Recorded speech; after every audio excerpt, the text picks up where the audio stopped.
Hello, this is Kamlesh Ahuja sir की chemistry class. Previous class में हमने नाइट्रोजन फैमिली कंप्लीट की थी और साथ में मैंने ऑक्सो एसिड भी डिटेल में लिए थे।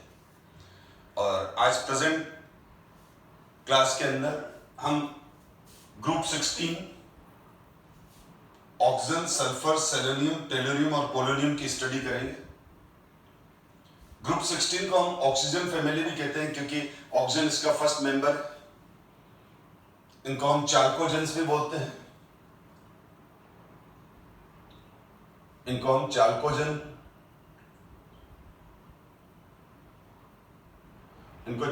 भी कहते हैं और फॉर्मिंग ग्रुप भी कहते हैं। यानी इसके कुल मिला के हम इसको चाल्कोजेंस भी बोलते हैं। चाल्कोजन जैसे हेलोजन बोलते हैं वैसे चाल्कोजेंस बोलते हैं ऑक्सीजन, सल्फर, सेलेनियम, टेलुरियम और पोलोनियम को। और इनको और फॉर्मिंग ग्रुप भी बोलते हैं। और फॉर्मिंग ग्रुप बोलने का रीजन ये है कि मेटलर्जी प्रोसेस के अंदर जो हम और यूज करते हैं मोस्टली, और आप देख लो या तो ऑक्साइड है यानी ऑक्सीजन के कंपाउंड है, जैसे बॉक्साइड हो गया Al2O3.XS2O एल्यूमिनियम का, और आयरन के और हो गया हेमाटाइट Fe2O3.XS2O, या फिर वो सल्फर के कंपाउंड है copper pyrites CuFeS2, copper पायरेटिस copper का आयरन है, सिल्वर ग्लास Ag2S सिल्वर का और है, लेड ग्लास PbS लेड का और है, जिंक सल्फाइड जिसको जिंक ब्लेड भी बोलते हैं जिंक का और है। तो अगर आप मेटलर्जी चैप्टर जब पढ़ेंगे तो जब भी और का कोई फॉर्मूला देखेंगे तो मैक्सिमम और ऑक्सीजन और सल्फर के कंपाउंड होते हैं। इसीलिए इस ग्रुप को और फॉर्मिंग ग्रुप भी कहते हैं। इसीलिए हम इस ग्रुप को हम क्या बोलते हैं, और फॉर्मिंग ग्रुप भी बोलते हैं। और क्या होता है, और केमिकल है जो अर्थ क्रस्ट से बाहर आता है, अर्थ क्रस्ट के अंदर होता है, जिसको हम उसको अर्थ क्रस्ट से सेपरेट करके और उसको फाइन पाउडर में कन्वर्ट करते हैं और फिर उससे मेटल एक्सट्रैक्ट करते हैं। यानी और मेटल का वो कंपाउंड है जिससे हम मेटल एक्सट्रैक्ट करते हैं। मिनरल में भी मेटल का परसेंटेज होता है और ओर में भी मेटल का परसेंटेज होता है। यानी all ore are also minerals, but all minerals are not ore, क्योंकि हम उस मिनरल को और नहीं बोल सकते जिस मिनरल से मेटल बहुत एक्सपेंसिव और बड़ी मुश्किल से बाहर आता हो। ठीक है, हम उन सारे मिनरल्स को और कहेंगे जिन मिनरल से इजीली और कम कॉस्ट पे और से मेटल एक्सट्रैक्ट करना है। तो ये हमेशा ध्यान रखो कि और is the type of mineral, लेकिन और एक ऐसा मिनरल है जिससे हम इजीली कंफर्ट वे में और low cost per metal extract करते हैं। क्या वो मेटलर्जी में हम डिस्कस करेंगे।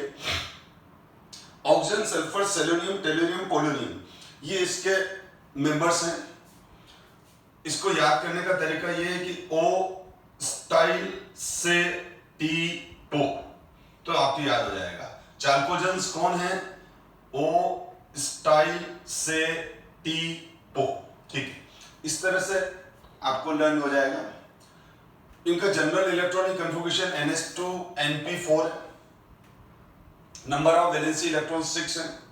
अगर ऑक्सीजन का इलेक्ट्रॉनिक कन्फिगरेशन देखूं तो ये हो जाएगा 2s2 सेकंड पीरियड का मेंबर है। सल्फर का हो जाएगा 3s2 आउटर मोस्ट ऑर्बिट की बात कर रहा हूं। सल्फर में वैलेंसी शेल थर्ड है, तो जब वैलेंसी शेल थर्ड है तो इसमें वैकेंट डी ऑर्बिटल मिलेंगे। सेलेनियम 4s2 और वैलेंसी शेल में डी और एफ ऑर्बिटल खाली है।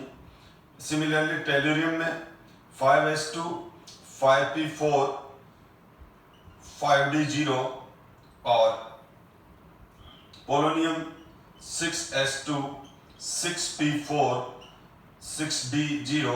वैसे हम अगर ये नहीं लिखें तो चलेगा क्योंकि इनमें इलेक्ट्रॉन तो है नहीं, लेकिन मैं आपको एक ये लिखने के पीछे जो मेरा पर्पस था कि आपको क्लियर होना चाहिए कि ऑक्सीजन के वैलेंसी शेल में वैकेंट डी ऑर्बिटल अवेलेबल नहीं है, जो आगे कॉन्सेप्ट काम आएगा, और सल्फर, सेलेनियम, टेलुरियम, पोलोनियम में है।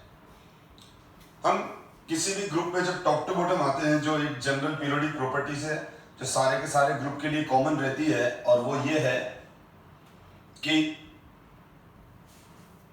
नंबर 1, टॉप टू बॉटम जब हम आते हैं तो नंबर ऑफ ऑर्बिट्स इंक्रीज, क्योंकि top to bottom number of valency electrons remains है, सब में 6 वैलेंसी इलेक्ट्रॉन्स होंगे, but valency shell increase 1 by 1। तो इसमें सेकंड वैलेंसी शेल है, सेकंड पीरियड का मेंबर हो गया ये। इसमें थर्ड वैलेंसी शेल है तो थर्ड पीरियड का मेंबर हो गया। इसमें फोर्थ वैलेंसी शेल है तो फोर्थ पीरियड का मेंबर हो गया। फिफ्थ वैलेंसी शेल है तो फिफ्थ पीरियड का मेंबर हो गया।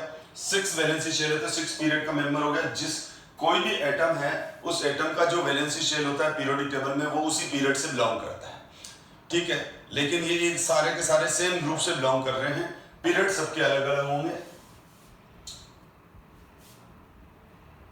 तो definitely atomic radii will increase, atomic radii top to bottom increase हो गई। ये सारा बात टॉप टू बॉटम चल रहा है क्योंकि मैंने एरो टॉप टू बॉटम लगा रखा है। Atomic radii increase, Z effect decrease. Z effect क्या होता है? इफेक्टिव न्यूक्लियर चार्ज, न्यूक्लियस का force of attraction outermost orbit के इलेक्ट्रॉन्स पर। तो जैसे जैसे साइज बढ़ता जाएगा तो वैलेंसी इलेक्ट्रॉन्स पर न्यूक्लियस का होल्ड कम होता जाएगा, न्यूक्लियस की पकड़ कम होती जाएगी।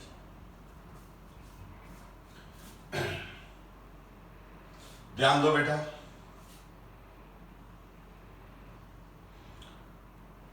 तो आयोनाइजेशन एनर्जी और आयोनाइजेशन एंथैल्पी डिक्रीज हो जाएगी, इलेक्ट्रोनेगेटिविटी डिक्रीज हो जाएगी, और आयोनाइजेशन एनर्जी डिक्रीज हो जाएगी तो tendency to form ionic bond increase होगी, tendency to form ionic bond, ionic compound increase. और अगर मैं ये बोलता हूं कि tendency to form ionic compound increase, तो अपने आप में ही अंडरस्टूड है कि कोवेलेंट कैरेक्टर डिक्रीज होगा। Tendency to form ionic compound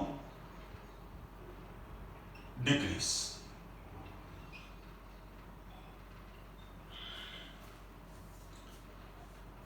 और आयनाइजेशन एनर्जी डिक्रीज हो रही है, इस वजह से मेटेलिक कैरेक्टर इंक्रीज होगा, या यूं बोल दूं नॉन मेटेलिक कैरेक्टर डिक्रीज होगा।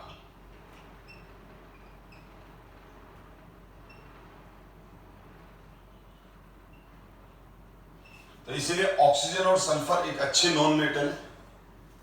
ऑक्सीजन और सल्फर दोनों के दोनों क्या हैं? ये दोनों के दोनों नॉन मेटल है।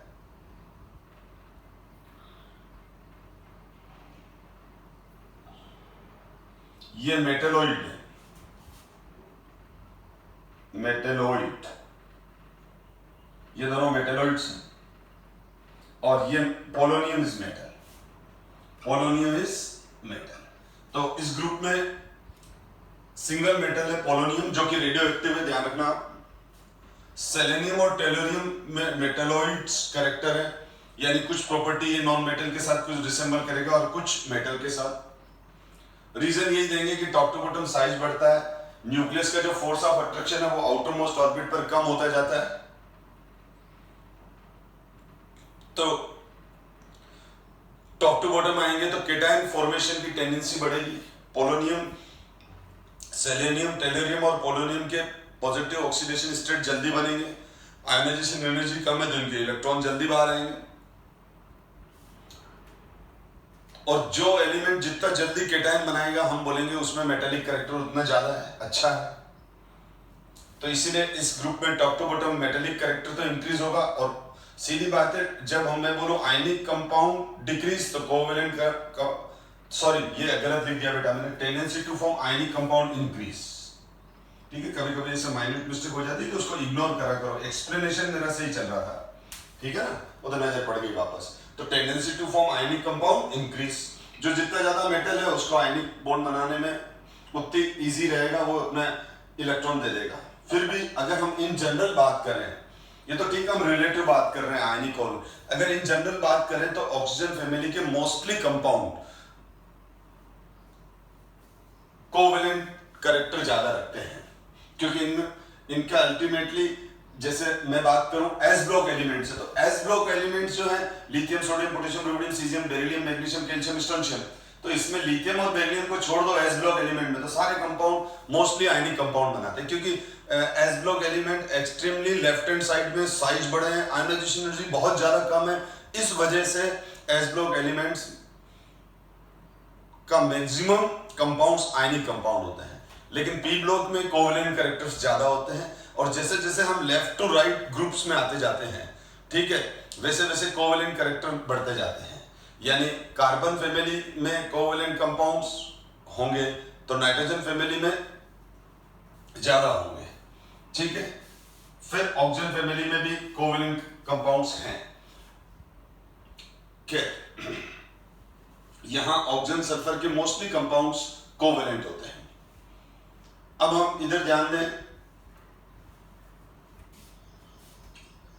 और फिर भी क्या है, आपका केमिकल बॉन्डिंग का कंसेप्ट क्लियर होना चाहिए। रीजन ये है कि ना, जब मेटल और नॉन मेटल में इलेक्ट्रोनेगेटिविटी डिफरेंस ज्यादा बढ़ जाता है तो वो आयनिक कंपाउंड बनाते हैं, ठीक है ना। तो अब इसके अंदर यहां पर हम देख रहे हैं टॉप टू बॉटम क्या होगा, 9 पॉइंट लिख रहा हूं मैं। एटॉमिक नंबर बढ़ने से, अच्छा टॉप टू बॉटम आ रहे हैं तो एटॉमिक मासेस इंक्रीज होंगे, एटॉमिक मासेस इंक्रीज होंगे तो इनके बीच में जो वंडरवाल फोर्सेस हैं, वंडरवाल फोर्सेस इंक्रीज होंगे, और वंडरवाल फोर्सेस इंक्रीज होंगे तो इनके मेल्टिंग पॉइंट इंक्रीज होते हैं, कोमा बॉइलिंग पॉइंट इंक्रीज होते हैं, फिजिकल स्टेट ऑक्सीजन की गैस है, सल्फर, सेलेनियम, टेलुरियम और पोलोनियम की सॉलिड है। ये तो क्लियर है कि जो वंडरवाल फोर्सेस होते हैं वो इंटरमोलिकुलर फोर्सेस होते हैं। जो वंडरवाल फोर्सेस है वो क्या है, इंटरमोलिकुलर फोर्सेस हैं, और वंडरवाल फोर्सेस डायरेक्टली प्रोपोर्शनल होते हैं एटॉमिक मास और मॉलिक्यूलर मासेस। तो अब यहां पर क्या होता है, एटॉमिक मासेस भी इंक्रीज हो रहे हैं या इनके मॉलिक्यूल्स के मॉलिक्यूलर मासेस भी इंक्रीज हो रहे हैं। तो किसी भी ग्रुप में जब हम टॉप टू बॉटम आते हैं तो ये तो एक कॉमन पॉइंट है कि top to bottom atomic mass बढ़ते हैं और उनके जो मॉलिक्यूल बन रहे हैं उनके मॉलिक्यूलर मास भी इंक्रीज होते हैं। इस वजह से क्या होता है, इंटरमोलिकुलर फोर्सेस जिसको हम वंडरवाल फोर्स कहते हैं वो इंक्रीज होंगे, और उसकी वजह से मेल्टिंग पॉइंट और बॉइलिंग पॉइंट इंक्रीज होंगे। यहां पर जो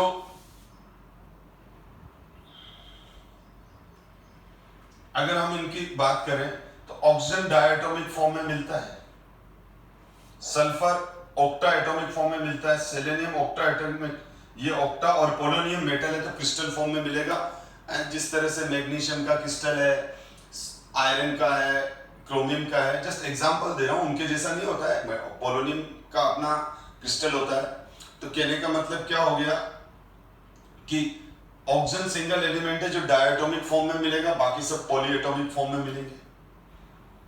ऑक्सीजन का स्मॉल साइज होने की वजह से ऑक्सीजन म्यूचुअल मल्टीपल बॉन्ड बना सकता है, जो मैं पिछली प्रीवियस क्लास में अच्छे से डिस्कस कर चुका हूं नाइट्रोजन फैमिली में, कि carbon nitrogen oxygen, carbon nitrogen oxygen, ये 3 एलिमेंट ऐसे हैं जो कोरोस्पोंडिंग ग्रुप के टॉप एलिमेंट्स हैं। 14 ग्रुप कार्बन फर्स्ट एलिमेंट है, कार्बन के नीचे है silicon, germanium, tin and lead. Nitrogen first element है 15 ग्रुप एलिमेंट का, उसके नीचे है phosphorus, arsenic, antimony, bismuth. Oxygen top element है 16 ग्रुप का, उसके नीचे है सल्फर, सेलेनियम, टेलुरियम। तो कार्बन, नाइट्रोजन और ऑक्सीजन तीनों के लिए एक कॉमन पॉइंट है कि इनका साइज छोटा होने की वजह से इनमें म्यूचुअल मल्टीपल बॉन्ड बना लेते हैं ये, और इवन देन एक दूसरे से भी बना लेते हैं। यानी जैसे O डबल बॉन्ड O होता है, C डबल बॉन्ड O होता है, C ट्रिपल बॉन्ड N होता है, ठीक है, N ट्रिपल बॉन्ड N होता है। इथाइन में देखें तो C ट्रिपल बॉन्ड C होता है, ये HCN हो गया, तो C ट्रिपल बॉन्ड N है। तो ये सारे एलिमेंट्स क्या करते हैं, ये देखो कार्बन, नाइट्रोजन और ऑक्सीजन का स्मॉल साइज होने की वजह से वो पी पाई बॉन्डिंग अच्छे से कर लेते हैं। अगर किसी स्टूडेंट को इस पॉइंट में कंफ्यूजन है तो नाइट्रोजन फैमिली के अंदर मैंने डिस्कस कर रखा है, उसका सेकंड या थर्ड क्लास देखो, उसके अंदर मैंने इस कंसेप्ट को एक्सप्लेन कर रखा है कि ऑक्सीजन, कार्बन और नाइट्रोजन ही म्यूचुअल मल्टीपल बॉन्ड्स क्यों बनाते हैं। लेकिन रीजन घूम फिर के एक ही आता है कि इनका साइज छोटा है, इसीलिए इनमें पी पाई म्यूचुअल पाई बॉन्ड बनते हैं। जैसे ये क्या है, ये वाला ये जो रेड बॉन्ड है ये पाई बॉन्ड है, तो इसमें ऑक्सीजन का भी पी ऑर्बिटल यूज हुआ, ऑक्सीजन का भी, तो इसको पी पाई, इस बॉन्ड को बोलते हैं पी पाई बॉन्ड। इसी तरह से यहाँ पर भी नाइट्रोजन में भी दो पी पाई बॉन्ड होते हैं, यानी नाइट्रोजन के इन ऑर्बिटल्स के अंदर ये जो बॉन्ड है, इन बॉन्ड में इस नाइट्रोजन और इस नाइट्रोजन के पी ऑर्बिटल इन्वॉल्व हुए, इसीलिए ये पी पाई बॉन्ड है। अगर मैं बोलूं पी पाई डी पाई बॉन्ड है, एक एग्जांपल दे रहा हूं, इनमें किसी में नहीं है। अगर मैं ये कहता हूं कि कहीं बुक में लिखा है पी पाई डी पाई बॉन्ड, तो पी पाई डी पाई बॉन्ड का मतलब होता है वो जो पाई बॉन्ड फॉर्म हुआ है उसमें एक पी ऑर्बिटल इन्वॉल्व हुआ है और एक डी ऑर्बिटल इन्वॉल्व हुआ है।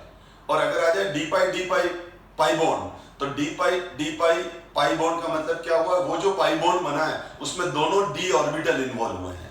तो यहाँ पर ये जो सारे बॉन्ड हैं, कार्बन, ऑक्सीजन, नाइट्रोजन, इनके बीच में ये सारे पी पाई बॉन्ड्स हैं। और पी पाई बॉन्ड्स तब ही बनते हैं जब दो एटम्स जो आपस में ओवरलैप कर रहे हैं उनका साइज छोटा हो। बड़ा होने पर P pi bond, P pi bond नहीं बनते हैं।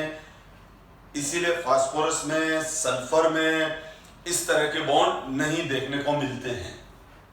इवन नीचे वाले एलिमेंट में भी, नीचे तो और भी साइज बढ़ गया बेटा। अब ये डायटोमिक फॉर्म में, ये ऑक्टा एटॉमिक फॉर्म में है। तो अगर सल्फर का मोलिकुलर O2 की जो मोलिकुलर मास है, O2 का मोलिकुलर मास कितना हो जाएगा 32। अगर मैं मोलिकुलर मास की बात करूं बेटा, तो अगर मोलिकुलर मास ऑक्सीजन का 32 है, ऑक्सीजन का कितना है 32 है, और सल्फर के एक एटम का 32 होता है, तो 32 इंटू 8 256 हो रहा है। कितना हो रहा है 256। सल्फर वन सल्फर एटम का कितना होता है 32, तो 32 इंटू 8 करोगे तो 256। मैं सीधे लिख देता हूं कि O2 का जो मोलिकुलर मास होता है वो 32 होता है, और सल्फर का जो मोलिकुलर मास है वो 256 होता है। तो डेफिनेटली ये मोलिकुलर मास तेजी से बढ़ेगा। तो यहां पर O2 का मोलिकुलर मास कम है बेटा, बहुत कम है। O2 से बहुत ज्यादा है मोलिकुलर मास एसिड का। तो वो रीजन क्या है, एसिड का मोलिकुलर मास ज्यादा क्यों हो गया? एक तो ऑक्सीजन का एटॉमिक मास 16 होता है, तो O2 का 32 हो गया। यहाँ वन सल्फर एटम का ही एटॉमिक मास 32 है, फिर ये ऑक्टा एटॉमिक फॉर्म में मिल रहा है। तो ऑक्टा एटॉमिक फॉर्म में मिलेगा तो इसका मॉलिक्यूलर मास इंक्रीज होता हुआ कितना हो जाएगा 256। तो O2 और एसिड यानी O2 मॉलिक्यूल, यानी मैं यूं बोलूं ऑक्सीजन मॉलिक्यूल और सल्फर मॉलिक्यूल, ये ऑक्सीजन मॉलिक्यूल और ये सल्फर मॉलिक्यूल। तो ऑक्सीजन से सल्फर मॉलिक्यूल पर आते हैं, ऑक्सीजन मॉलिक्यूल से सल्फर मॉलिक्यूल पे आते हैं, तो मॉलिक्यूलर मास में बहुत बड़ा चेंज आ जाता है। O2 मॉलिक्यूल के कंपैरिजन में जो सल्फर का मॉलिक्यूलर मास है वो 8 टाइम मोर है। ये देखो 8 से मल्टीप्लाई करूंगा तब आएगा, यानी यहां से यहां आ रहे तो 8 टाइम बढ़ गया, 8 गुना बढ़ गया, 8 टाइम सल्फर मॉलिक्यूल का मॉलिक्यूलर मास बढ़ गया। तो इस वजह से यहां से यहां आते हैं तो तेजी से इंटरमोलिकुलर फोर्सेस बढ़ते हैं। और O2 गैस फॉर्म में है, सल्फर सॉलिड फॉर्म में है। तो अब ये बुक का क्वेश्चन है कि O2 is gas while S8 is solid, N2 is gas while P4 is solid। दोनों के कॉमन आंसर है बेटा, क्योंकि उधर 15 ग्रुप में देखा N2 P4, तो N2 का मोलिकुलर मास कम P4 के कंपैरिजन में, अगर P4, क्योंकि फास्फोरस टेट्राएटॉमिक फॉर्म P4 में मिलता है, तो फास्फोरस P4 है और नाइट्रोजन N2 है, तो N2 से P4 आ रहे हैं, तो मोलिकुलर मास में एक सडन इंक्रीज आ रहा है, बड़ा इंक्रीज आ रहा है, मेरे कहने का मतलब ये है। इसी तरह से O2 से एसिड पे आ रहे हैं, ऑक्सीजन मॉलिक्यूल से सल्फर मॉलिक्यूल पे आ रहे हैं, तो मोलिकुलर मास में बहुत बड़ा चेंज आ रहा है। ऑक्सीजन मॉलिक्यूल से 8 टाइम मोर सल्फर मॉलिक्यूल का मोलिकुलर मास है, इसका 32 है, तो इसका 8 इंटू 32 256 है। तो इस वजह से क्या होता है, N2 gas, phosphorus solid, oxygen molecule gas form में एग्जिस्ट करते हैं, सल्फर मॉलिक्यूल सॉलिड फॉर्म में एग्जिस्ट करते हैं। तो हम दोनों के लिए फास्फोरस मॉलिक्यूल और सल्फर मॉलिक्यूल के लिए जो कॉमन आंसर लिखेंगे वो यही है कि इनका मोलिकुलर मास बहुत ज्यादा है कंपैरेटिवली N2 और O2 से। इस वजह से इनमें जो इंटरमोलिकुलर फोर्सेस है, जिनको हम वंडरवाल फोर्स कहते हैं, वो बहुत ज्यादा बढ़ जाते हैं, तो वो मॉलिक्यूल एक दूसरे से क्लोज्ड पैक हो जाते हैं अपने स्ट्रॉन्ग इंटरमोलिकुलर फोर्सेस की वजह से। अब वो टॉप टू बॉटम वापस ये मॉलिकुलर मास बढ़ता ही जा रहा है, तो ये सॉलिडनेस यानी इनकी क्लोज पैकिंग और बढ़ती जाएगी, मेल्टिंग पॉइंट, बॉइलिंग पॉइंट बढ़ते जाएंगे। तो ये आंसर लिखना था इसमें। और अब हम आगे डिस्कस करते हैं। तो ये तो इसकी कॉमन बातें, कॉमन पॉइंट्स हो गए। और यहां पर ये सारे के सारे एलिमेंट, ऑक्सीजन फैमिली के सारे एलिमेंट एलोट्रोपी शो करते हैं, एलोट्रोपी शो करते हैं। अब बहुत सारे स्टूडेंट ये लिख देते हैं कि ऑक्सीजन के एलोट्रोप्स नहीं होते हैं बेटा, O2 और O3। ओजोन एक ट्राई एटॉमिक ऑक्सीजन तो है ही, लेकिन ozone is the allotrope of O2। यानी आपको कोई पूछे कि ऑक्सीजन के कितने एलोट्रोप होते हैं, तो आप बोलोगे 2। Name O2 gas and ozone gas O3। Sulphur monoclinic होता है, सल्फर रोम्बिक होता है, जिसके बारे में इस चैप्टर में हम आगे डिस्कस करने वाले हैं जब हम सल्फर की प्रॉपर्टीज डिस्कस करेंगे। तो ये सारे बेसिक पॉइंट थे। अब अगर हम इसमें और आगे डिस्कस करें तो हमको वेल क्लियर है कि इनके अंदर वैलेंसी शेल में कितने इलेक्ट्रॉन्स हैं। इनके वैलेंसी शेल में 6 इलेक्ट्रॉन्स हैं। तो इनकी मैक्सिमम ऑक्सीडेशन स्टेट क्या आ जाएगी, इनकी मैक्सिमम ऑक्सीडेशन स्टेट 6 हो जाएगी, +6, जो सल्फर +6 शो करता है। अब हम और ऑक्सीजन अपनी वैलेंसी एक्सपांड नहीं कर पाता है, क्योंकि ऑक्सीजन के वैलेंसी शेल में वैकेंट डी ऑर्बिटल नहीं होते हैं। तो पहले तो ये क्लियर कर दूं मैं, ऑक्सीजन फैमिली चाल्कोजेंस बोलते हैं।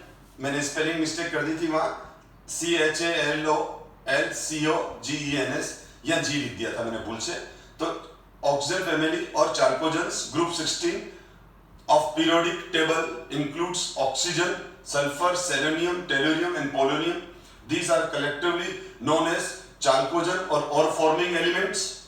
Oxygen and sulfur are non-metals, selenium and tellurium are metalloids, whereas polonium is a metal and polonium is a radioactive. अभी डिस्कस किया हमने। ऑक्सीजन, अच्छा ये इसके नेचर में किस फॉर्म में मिलते हैं, तो देखो ऑक्सीजन फॉर्म्स, ये फैक्ट है बेटा, ध्यान से सुन लो। Oxygen forms about 46.6% by mass of earth crust, यानी अर्थ का जो अपर लेयर है जिसको हम अर्थ क्रस्ट कहते हैं, वो अर्थ क्रस्ट में 46.6% ऑक्सीजन है। ड्राई एयर कंटेन्स 20.946 अप्रोक्स, आप इसको 21 भी बोल सकते हो। तो ड्राई एयर कंटेन्स 20.941 और 21% ऑक्सीजन बाय वॉल्यूम, यानी हमारी जो ये ड्राई एयर है उसमें अराउंड 21% ऑक्सीजन होती है। कंबाइंड सल्फर, अच्छा सल्फर 2 फॉर्म में मिलता है, हमेशा ध्यान रखो बेटा। सल्फर मेनली नेचर के अंदर 2 फॉर्म में मिलता है, एक तो सल्फेट्स के, मेटेलिक सल्फेट्स के फॉर्म में मिलता है SO4 को हम क्या बोलते हैं, सल्फेट, और दूसरा सल्फाइड के फॉर्म में मिलता है आइड। IDE or 8. तो sulphur exist primarily as sulphate such as gypsum. Gypsum का फॉर्मूला है CSO4.4S2. Epsom salt MgSO4.7S2. Baryta BSO4. तो ये तीनों लर्न कर लेना बेटा. जिप्सम क्या होता है बेटा? CSO4.4S2. इप्सम क्या होता है? MgSO4.7S2. बराइटा क्या होता है? BSO4. एंड सल्फाइड्स ये S-2. ये तो सल्फेट के बारे में बात की मैंने. Sulphides such as galena PbS, zinc blende ZnS, copper pyrites CuFeS2. ये लेड का और हो गया, ये जिंक का और हो गया, ये कॉपर का और हो गया. मेटलर्जी के अंदर हम डिस्कस करेंगे इसको. हम all these elements exhibit allotropy मैंने अभी बताया. O2 और O3 भी एलोट्रोप्स है. The melting and boiling point increase with an increase in atomic number down the group, क्योंकि वंडरवाल फोर्सेस बढ़ रहे हैं एटॉमिक मास बढ़ने की, मॉलिक्यूलर मास बढ़ने की वजह से. The large difference between the melting point and boiling point of oxygen and sulfur may be explained on the basis of their atomicity. Oxygen exists as diatomic molecule O2, whereas sulfur exists as polyatomic molecule SF. Oxidation state के बारे में बात कर रहे हैं. तो अभी मैं आगे डिस्कस कर रहा हूं इनका ऑक्सीडेशन स्टेट और वैलेंसीज के बारे में. तो सबसे पहले मैं क्लियर कर दूं कि इनका जो ऑक्सीडेशन स्टेट है,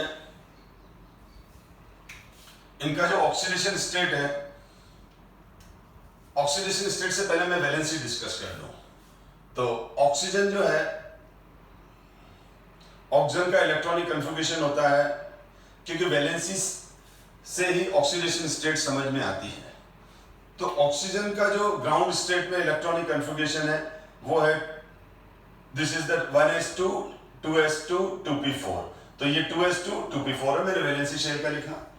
और आगे वैकेंट डी ऑर्बिटल नहीं है, तो यहां पर जो होगा, यहां पर जो पोजीशन बनेगी वो का मैक्सिमम हाइब्रिड स्टेट वाली भी जाऊं तो sp3 रहेगा. और sp3 में क्या हो जाएगा? 2 लोन पेयर 2 सिग्मा 4HS. और इस केस में ऑक्सीजन V शेप रहेगा, क्योंकि 2 लोन पेयर 2 सिग्मा है. तो ये जो दोनों लोन पेयर है, ये दोनों लोन पेयर इन दोनों बॉन्ड पेयर को रिपेल करेंगे. और ये एंगुलर, तो ऑक्सीजन, जब ऑक्सीजन सेंटर होता है बेटा ध्यान दो, जब ऑक्सीजन सेंटर है तो उस केस के अंदर क्या है, ऑक्सीजन के रेस्पेक्ट में ये हर मॉलिक्यूल एंगुलर होगा, वी शेप होगा, बेंड शेप होगा. तो ये वी शेप है, आप इसको एंगुलर भी बोल सकते हो.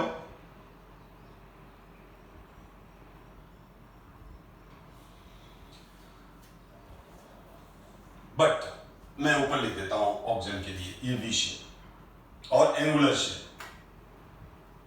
अब ध्यान दो, अब अगर मैं नीचे बात करूं सल्फर और सल्फर के नीचे वाले एलिमेंट, तो वो हायर वैलेंसी भी शो करेंगे. रीजन बहुत क्लियर है कि जो सल्फर है सेलेनियम है. अब पोलोनियम क्या है? आयनिक कंपाउंड डोमिनेट करेगा. पोलोनियम में तो इनर्ट पेयर इफेक्ट है, वो भी हम डिस्कस करते हैं. सल्फर की कोवैलेंसी मैक्सिमम 6 होती है. ऑक्सीजन की कोवैलेंसी वैसे मैक्सिमम 4 हो सकती है, क्योंकि जो कोवैलेंसी है वो नंबर ऑफ प्राइमरी लेवल पे तो नंबर ऑफ ऑर्बिटल्स पे डिपेंड करती है. तो 1s ऑर्बिटल और 3p ऑर्बिटल है, तो मैक्सिमम कोवैलेंसी 4 है. लेकिन oxygen rarely maximum covalency 4 show करता है, लेकिन ऑक्सीजन की 2 और 3 कोवैलेंसी कॉमन होती है. अगर आप देखो कहीं पर भी देखो, जैसे H2O है तो ऑक्सीजन की कोवैलेंसी कितनी है? 2, यानी 2 कोवैलेंट बॉन्ड बनाता है. लेकिन ये हाइड्रोनियम आयन भी बनाता है. जब H2O इजीली, H2O किससे रिएक्ट करता है? वाटर, H2O H+ से एसिडिक मीडियम में जाता है, तो ये हाइड्रोनियम आयन बनाता है.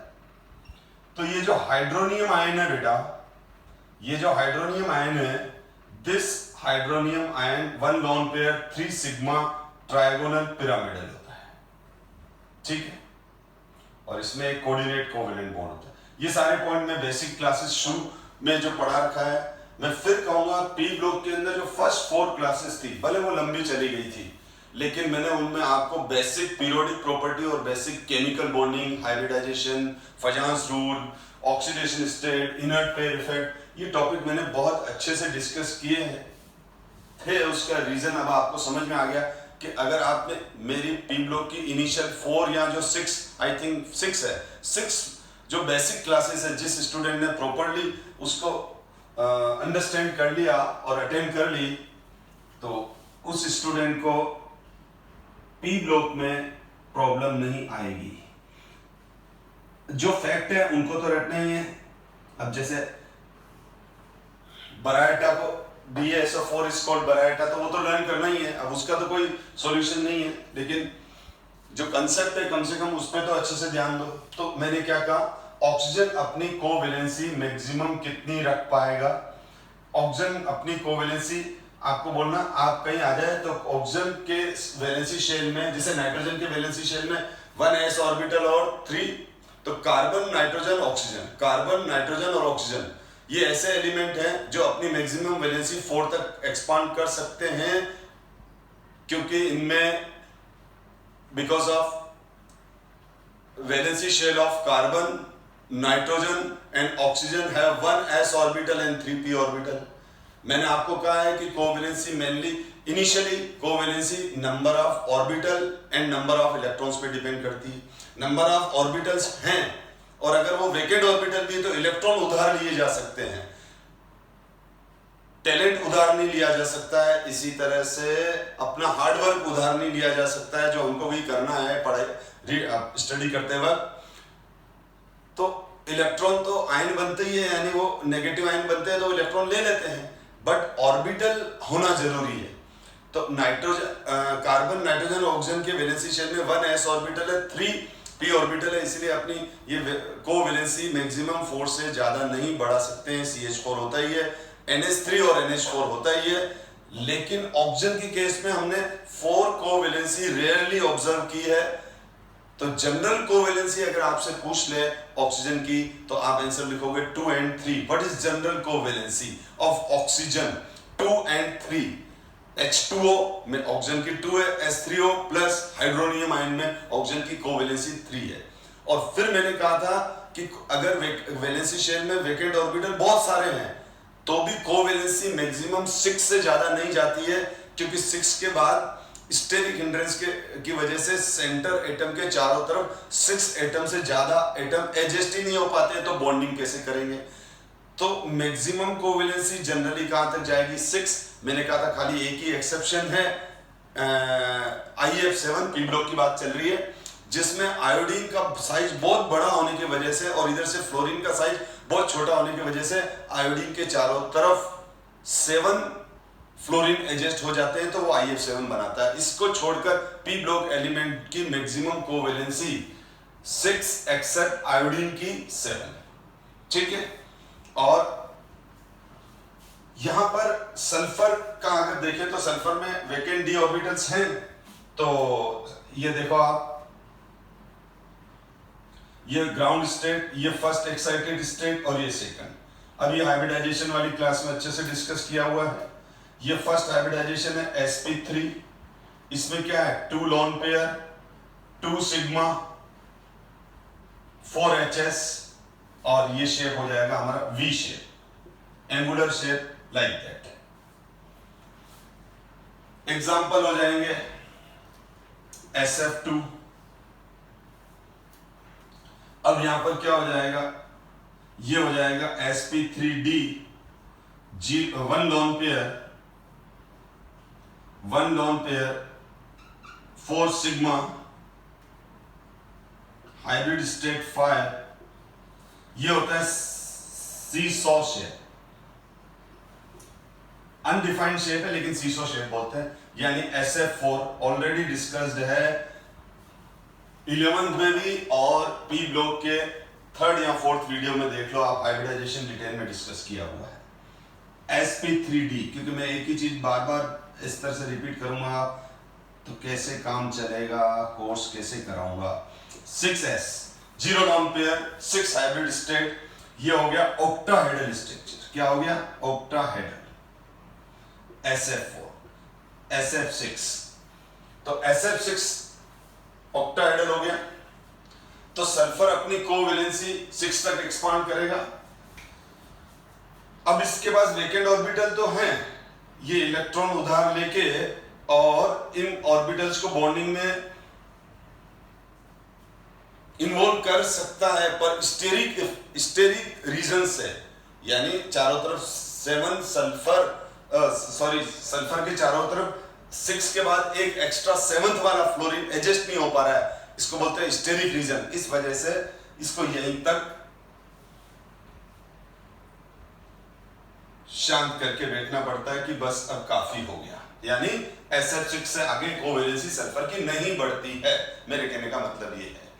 अब यहां पर क्वेश्चन ये आ गया कि यहां पर अगर मैं बात करूं तो OF2 बनेगा, यस ये रहा OF2, लेकिन OF4 और OF6 यहां एग्जिस्ट नहीं करेगा, क्योंकि OF4 बनने के लिए ये वाला हाइब्रिडाइजेशन चाहिए, sp3d 1 लॉन्ग पेयर 4 सिग्मा सीसो शेप, ये वाला। तो जब ऑक्सीजन में और ये d ऑर्बिटल है ही नहीं तो OF4 बनेगा ही नहीं। SF6 OF6, तो OF6 भी नहीं बनेगा, क्योंकि OF6 के लिए हाइब्रिडाइजेशन चाहिए sp3d2, यानी d ऑर्बिटल की जरूरत है। तो हम क्या बोलेंगे? OF4 और OF6 does not exist while SF4 and SF6 exist। तो रीजन लिखेंगे, oxygen valency shell of oxygen do not have vacant d orbitals, therefore it does not form OF4 and OF6, while sulfur have vacant d orbital in their valency shell, therefore it can expand their valency covalency, that is why it shows as SF4 and SF6। SF2 V shape है, polar molecule है, SF4 सीसो shape है, polar molecule है, SF6 non polar molecule है, dipole moment में अच्छे से discussion किया हुआ है। तो ये ऑक्टाहेड्रल मॉलिक्यूल है SF6। तो इन चारों में से सबसे ज्यादा स्टेबल मॉलिक्यूल SF6 है, अगर आपसे कोई पूछे तो, क्योंकि एक तो ये सिमेट्रिकल, ये देखो दोनों अनसिमेट्रिकल शेप है, ये सिमेट्रिकल शेप है। SF2 SF4 these are unsymmetrical molecules and polar molecules, therefore these are more reactive। SF6 is symmetrical molecule, zero dipole moment, non-polar, less reactive, more stable। तो sulphur के जो fluoride है उसमें से SF6 सबसे ज्यादा stable molecule है। अब आप देख लो, जब वैलेंसी एक्सपांड हो गई, ठीक है, जब वैलेंसी एक्सपांड हो गई तो ऑक्सीडेशन स्टेट्स भी एक्सपांड होगी। अब मैं ऑक्सीडेशन स्टेट्स इसकी किस तरह से बनेगी ये मैं आपको नेक्स्ट क्लास में डिस्कस करूंगा, क्योंकि अब क्लास बहुत बड़ी हो जाएगी। तो नेक्स्ट क्लास में अपन ऑक्सीजन फैमिली को आगे कंटिन्यूस करेंगे। Thank you so much my dear students.